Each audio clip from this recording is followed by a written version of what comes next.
gaya ng pag-ibig. Sa loob ng pag-ibig, maraming virtues na nakapaloob.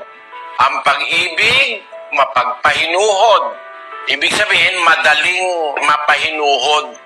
Madaling magpatawad, madaling makumbinsi, hindi matigas ang puso pag ang tao may pag-ibig. Ang pag-ibig, magandang loob. Virtue yun. Ang pag-ibig, hindi nananaghili. Hindi inggitero. Ang pag-ibig, hindi nagmamapuri.